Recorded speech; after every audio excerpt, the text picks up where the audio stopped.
Welcome back to AR Tales. Today's story is about a man whose girlfriend leaves him for her exciting ex, only to return months later when his new life is already in place. As you listen, notice the exact point where you think he was right to stop looking back. My girlfriend said, "We should just be friends." I replied, "All right." Then I let her walk away, took an engineering project in Montana, built a new life and a new relationship, and I watched her show up at my door when her dream fell apart. She said, "He is back and I think we should just be friends," and left me for her ex. I said, "All right." 3 months later, she was on my doorstep in Montana, crying about how her dream project had collapsed. Somewhere in between those two moments, I stopped being her backup plan and started being the main character in my own life. My name is Illy. I am 32, and when this started, I was living in Astoria, Oregon, near the coast. My girlfriend, Zara, and I had been together for 2 years. She is a documentary filmmaker who loves making films about authenticity and truth. I am a senior infrastructure engineer for a renewable energy company. Two very different worlds, but for a while it worked. She brought spontaneity and creative chaos. I brought stability and a regular paycheck. That was the story I kept telling myself. We were planning to buy a cabin near Cannon Beach, looking at listings on weekends, talking about which room would be her editing suite. It felt like we were slowly building a life. Then about 4 months before everything fell apart, her ex, Reed, messaged her. He is a former war photojournalist, just back from Afghanistan, and he had an idea for a climate change documentary series. She told me he wanted her input on logistics and storytelling. I said it sounded cool. That was my first mistake, not trusting her, but not paying attention. Over the next few weeks, she left earlier in the mornings and came home later at night. She stopped asking about my work completely.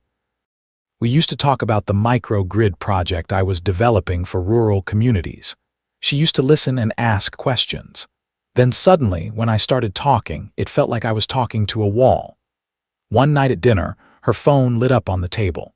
A message from Reed with a camera emoji and the words, "New footage is insane." She smiled at her screen. I said I was happy she felt inspired again. She looked at me and said, "You do not have to sound like my dad, Illy," and went back to her laptop. That one sentence stung more than I wanted to admit. When your partner starts talking to you like you are a parent who does not get it, something has already shifted. I cleaned up dinner alone and realized I already knew she was halfway gone. 2 weeks later, she came home late and said we needed to talk. You can feel it when someone is about to end things. The air goes still. The room feels colder even if the temperature is the same. She sat on the couch. I sat in the chair across from her. She took a breath and said, "I think we should just be friends. You deserve someone who is as sure about this as you are." I nodded. "Okay." She looked confused. "That is it?" "Yeah," I said. "You have already left. I am just catching up."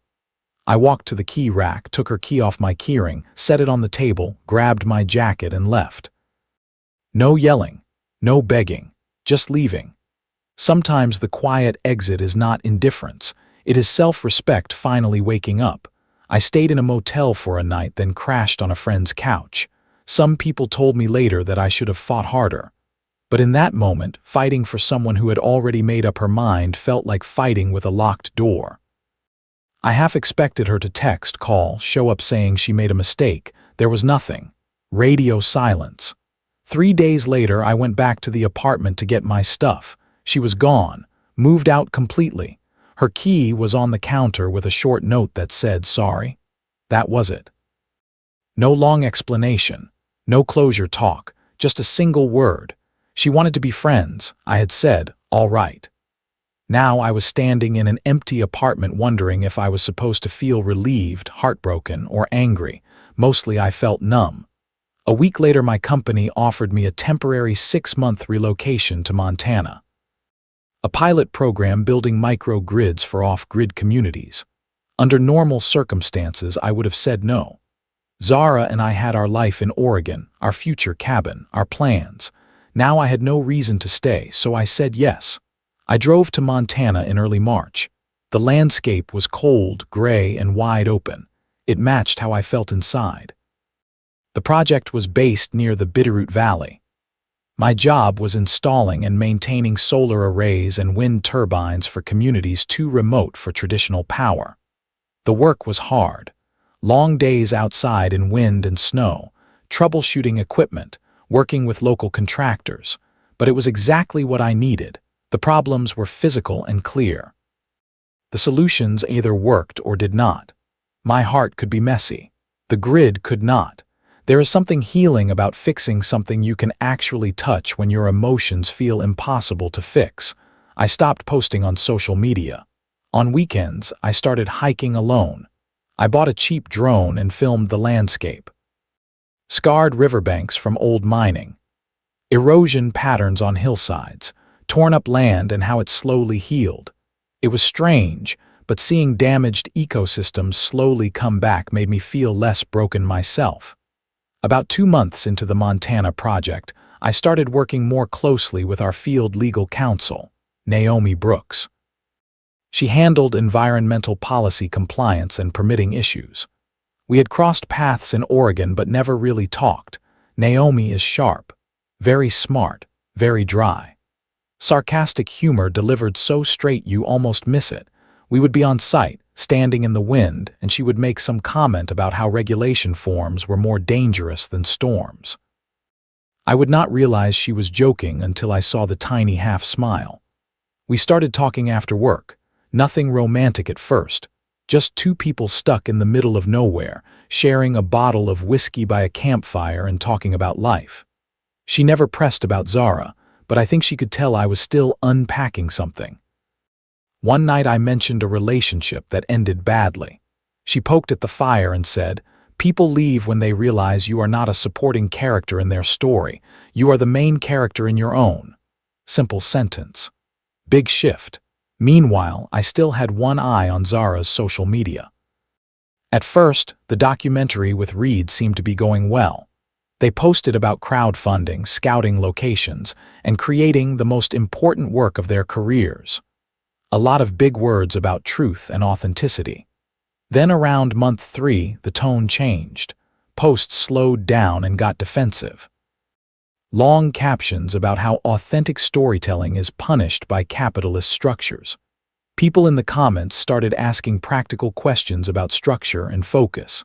Some suggested maybe the problem was not capitalism, but the lack of a clear narrative. Zara responded with emotional paragraphs about people not understanding her vision. Then a sponsor pulled out. Someone in the film community posted about it and tagged her.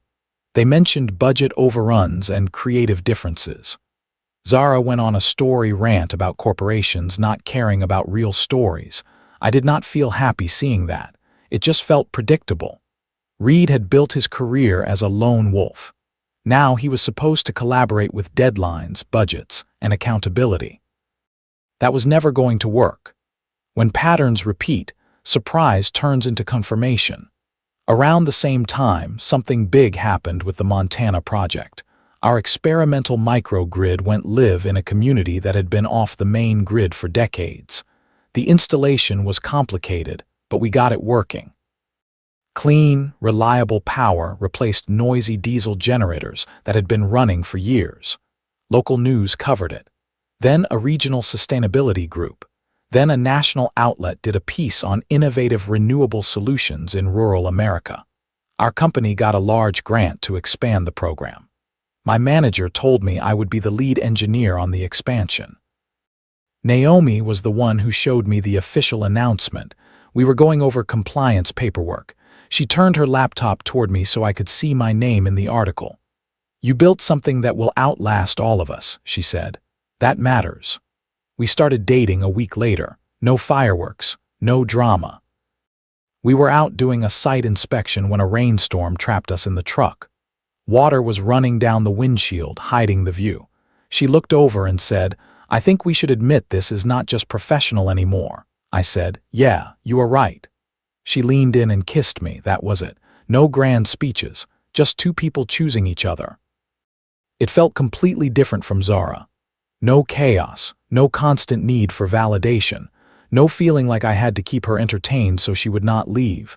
Just steady connection and mutual respect. We did not post about it. No announcement. It was ours, not content.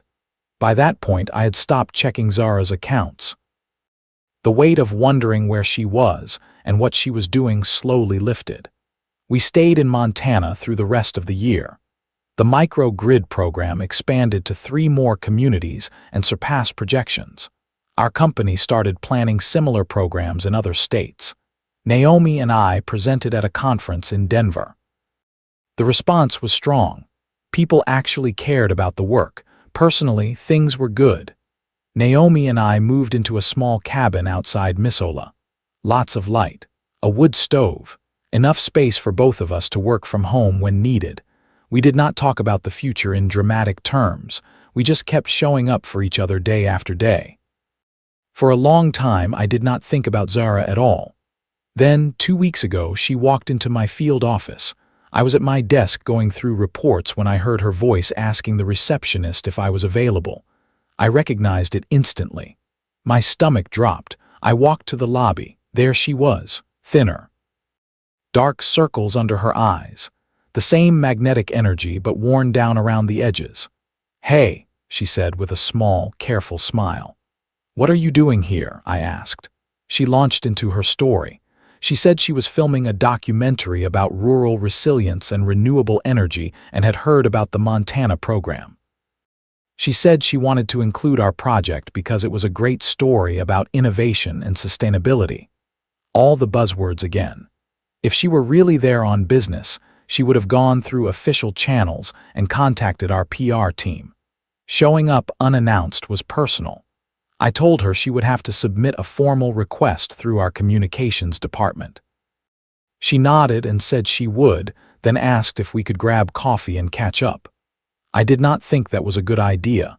She looked hurt and said she just wanted to talk. Against my better judgment, I agreed to meet that afternoon. As soon as I walked back to my desk, I texted Naomi and told her what was going on. She replied with a thumbs up and said, "Let me know if you need backup. No jealousy, no games, just trust. We met at a coffee shop in town. Exposed brick, Edison bulbs, the kind of place that tries very hard to look simple." She ordered something complicated with oat milk. I got a black coffee. We made small talk for a few minutes. I told her the basic outline of the project. She nodded politely, then she went quiet. I could tell she was working up to something. Finally, she said, "You really meant it. You really let go." "You asked me to," I said. "I know," she said, "but I thought," she stopped and shook her head. "I thought you would wait. I thought you would fight for me or at least be angry, but you just walked away like it was easy." "It was not easy," I said. "It was one of the hardest things I have done, but I was not going to fight for someone who decided I was not enough. I was not going to beg someone to stay who wanted to leave." She started to cry. Quiet tears this time, not for an audience. She told me Reed had left. He had hooked up with a producer in Denver and bailed on the project. She tried to salvage the documentary alone, but it was falling apart. Funding gone. Narrative a mess. Months of work and thousands of dollars on something that was never really going to work. She said, "I thought I needed chaos to feel alive, but it just ate me alive. I chased excitement and lost the one stable thing I had." I felt a mix of things: sadness, distance, a small flicker of anger. Mostly, I felt like I was watching this happen to someone I used to know, not someone I still belonged to. "I am sorry that happened," I said. "But I do not think there is anything I can do. You made your choice, I made mine. We are both living with the consequences." She asked if I was seeing anyone. I said yes. She asked if it was serious. I said it was. She nodded and wiped her eyes. "I deserve that," she said. "I deserve seeing you happy with someone else. I know I messed up. You were right if I was wrong." "I do not need you to tell me I was right," I said. "I am not keeping score. I just want us both to move on and be okay, even if that means not being in each other's lives." We finished our coffee and walked out to the parking lot. She said, "Take care." I said, "You too." I sat in my truck for a minute, then called Naomi and told her everything. She listened quietly, then asked, "How are you feeling?" Honestly, I said, I feel okay. Seeing her does not make me want to go back. It just confirms I did the right thing. Good, Naomi said. Come home, I am making dinner. That night, while I was driving back, something else happened. Naomi later told me she heard a car pull into our driveway. She looked out and saw Zara sitting in her car, staring at the cabin. Naomi put on a jacket and went outside. Zara told her she was just waiting for a ride because her car had broken down. Naomi did not believe that, but she invited her in for coffee because it was cold. They sat at the kitchen table. Naomi made coffee, they talked. Naomi told me Zara kept looking around the cabin, taking everything in. The wood stove, the simple furniture, her legal files next to my equipment reports, 2 lives mixed together.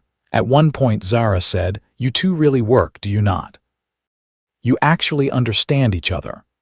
"Yes," Naomi said. "We do," Zara said. "Illy used to look at me like I was the most fascinating person in the world, like I was this creative genius no one else understood. I loved that. I loved feeling mysterious and special." Naomi said, "That sounds exhausting." Zara laughed a little. "Yeah, it was. Turns out mysterious often means inconsistent and special often means self-centered." She paused and then said, "You are lucky. He is a good person." Naomi said, "I know. That is why I am with him." They finished their coffee. Naomi offered to call a tow truck. Zara said she would be fine and left. Naomi told me all of this when I got home. I thanked her and she shrugged. To her, Zara was just someone who did not know how to hold on to what she had until it was gone. Zara left Montana the next day. I blocked her on social media after that, not because I was angry, but because I wanted that chapter closed. What I realized is that some people do not really love you. They love the way you make them feel. They love the safety you give them while they chase their own storms. Zara loved the version of me that existed to support her work and worship her creativity, not the real me who wanted to build microgrids, argue about policy, and sit by a campfire in silence. Naomi sees me. She challenges me. She laughs with me. She does not need me to be mysterious. She just needs me to be honest. Time passed. The Montana project wrapped successfully in December. We hit our targets and exceeded most of them. Our company rolled out similar programs in other states. There was talk of federal funding to scale the model nationwide. The company promoted me to lead a new division focused on rural renewable infrastructure.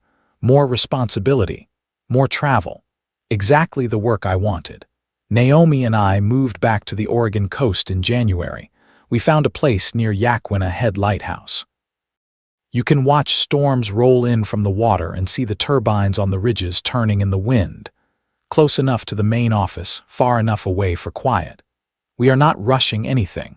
No engagement plans yet. No wedding boards or countdowns. Just living together, doing the work we care about and choosing each other every day. We do not post much online. Sometimes Naomi shares a photo from a site visit. Sometimes I post about renewable energy. It is low-key in ours.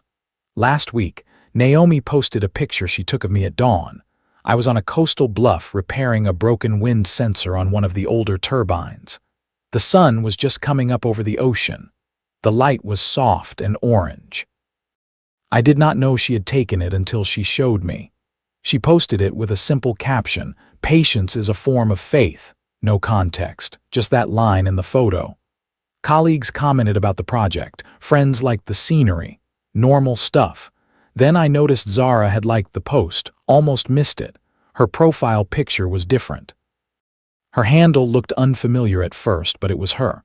She liked it and then unliked it about 30 seconds later, like her fingers slipped and she panicked. I tapped on her profile. It was basically empty. No posts, no followers, no links, just a bio that said filmmaker. A few hours later, her account was gone. Not deactivated, waiting to come back. Deleted. Username no longer existed. Naomi saw it too and said, "That is intense." Then we both let it go. There was nothing more to say. I think Zara saw the life I had built without her and it hurt. Not because she wanted me back, but because it proved she had walked away from something solid. Deleting her account was her way of stepping back from a world where she had to watch other people be stable while she was still chasing the next thing. I felt a little sad for her, not in a smug way, just human sadness. She is not evil. She just never learned how to be still long enough to appreciate what she already has. A few days after that, Naomi and I were walking a coastal trail at dusk. Fog was rolling in over the water. Behind us, the turbines hummed, that low, constant sound of energy flowing to people who need it. I stopped and stared at the ocean. Naomi asked what I was thinking. I said, "I am thinking about how you cannot save people from the storms they chase. Some people always choose chaos over stability because chaos feels like freedom, but it ends up destroying everything, including them." Naomi slipped her hand into mine and said, "You are right. You cannot save them, but you can build something that outlasts the storms. Something solid enough to still be standing when the chaos burns itself out." That hit me hard in the best way. I realized that is what I had been doing this whole time. Building systems that keep working no matter how wild the weather gets. Building a relationship that does not need drama to feel alive. Building a life based on showing up, not chasing the next thrill. Zara is somewhere out there, trying to figure out her next move. Maybe she will finally finish that documentary. Maybe she will find someone she can actually build with. I genuinely hope she finds whatever peace she is looking for. But that is not my story anymore. My story is the turbines turning behind us. The microgrids lighting up houses in small towns. The woman standing next to me who sees me clearly and chooses me as I am. My story is learning to walk away with dignity and stay gone. I learned a lot from all of this. Lesson 1. When someone leaves you to chase chaos, let them go. Do not volunteer to be their backup plan. Lesson 2. You cannot build a stable life with someone who treats stability as a boring fallback instead of a blessing. Lesson 3. Some people only love the idea of you and the way you support their story. That is not enough to build a future on. Lesson 4. Walking away without drama is not weakness. It is choosing self-respect over begging someone to see your value. Lesson 5. Real partnership does not need constant intensity or chaos. It needs two people who show up, even when life is quiet and there is no audience. Lesson 6. You are not responsible for saving someone from the storms they choose. You are responsible for building a life that stays standing. What would you have done when Zara said she wanted to just be friends because her ex was back? Would you have fought for her or walked away the way I did?